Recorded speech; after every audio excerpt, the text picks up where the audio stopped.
अच्छा, ये हमारे पास है sacrum of horse. Sacrum of horse, इसमें जो हमारे पास है 5 वर्टेब्रे मिलकर सैक्रम ऑफ हॉर्स बनाते हैं। सबसे पहले ये इसकी स्पाइन है। इसकी स्पाइन फ्यूज्ड नहीं होती, जबकि ऑक्स में जो हमारे पास है इसकी स्पाइन कम्प्लीटली फ्यूज्ड होती है। ठीक है, ये इसका डोर्सल साइड है। और ये जो इसकी वेंट्रल साइड है, वेंट्रल साइड हमारे पास बिल्कुल स्ट्रेट है, जबकि ऑक्स में हमारे पास जो वेंट्रल साइड है वो कनकेव होती है।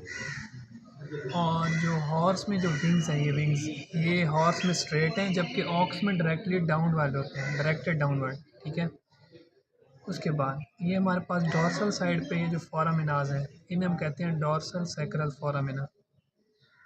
और जो वेंट्रल साइड है ये फोरामिनाज, इन्हें हम कहते हैं ventral sacral foramina. Ventral sacral foramina. ये क्रेनियली साइड पे हमारे पास ये जो सरफेस है इसे हम कहते हैं प्रोमोन्ट्री। प्रोमोन्ट्री, ये हमारे पास है cranial articular processes. Cranial articular processes, ये कॉर्डल साइड पे ये हमारे पास है कॉर्डल आर्टिक्यूलर प्रोसेसेस। और ये जो हमारे पास कैनाल है इसे हम कहते हैं वर्टिब्रल कैनाल और सैक्रल कैनाल। और जो स्पाइन के ऊपर जो हमारे पास अनफ्यूज्ड प्रोसेसेस हैं इन्हें हम कहते हैं स्पाइनस प्रोसेसेस इन हॉर्स।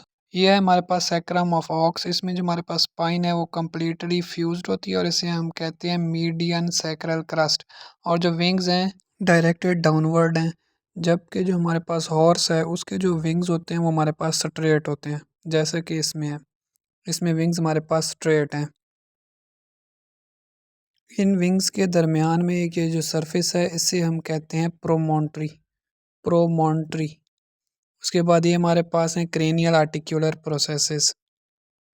उसके बाद ये जो हमारे पास हैं ये कॉर्डल आर्टिक्यूलर प्रोसेसेस हैं। और ये जो कैनाल है इसे हम कहते हैं वर्टिब्रल कैनाल और सैक्रल कैनाल। उसके बाद जो हमारे पास डोर्सल साइड है, डोर्सल साइड पे जो हमारे पास फोरामिनाज हैं इन्हें हम कहते हैं डोर्सल सैक्रल फोरामिना। और वेंट्रल साइड पे जो फोरामिनाज हैं वो हैं वेंट्रल सैक्रल फोरामिना। ऑक्स में जो हमारे पास जो वेंट्रल साइड होती है वो कनकेव होती है, जबकि हमारे पास हॉर्स है उसमें जो वेंट्रल साइड है वो बिल्कुल स्ट्रेट होती है, जैसे कि इस सैक्रम में ये बिल्कुल स्ट्रेट है, जबकि ऑक्स में हमारे पास कनकेव है। ऑक्स में हमारे पास जो सैक्रल वर्टिब्रा के जो ट्रांसवर्स प्रोसेसेस होते हैं ये फ्यूज्ड होते हैं और मिलकर एक क्रस्ट बनाते हैं जिसे हम कहते हैं लेटरल सैक्रल क्रस्ट। और इसी तरह हॉर्स में भी ट्रांसवर्स प्रोसेसेस फ्यूज होकर बनाते हैं लेटरल सैक्रल क्रस्ट। और लास्ट पे जो 2 पॉइंट्स हैं, एक आर्टिकुलर सरफेस फॉर इलियम है और एक जो हमारे पास पॉइंट है वो है vertebral arch. That was all about sacrum.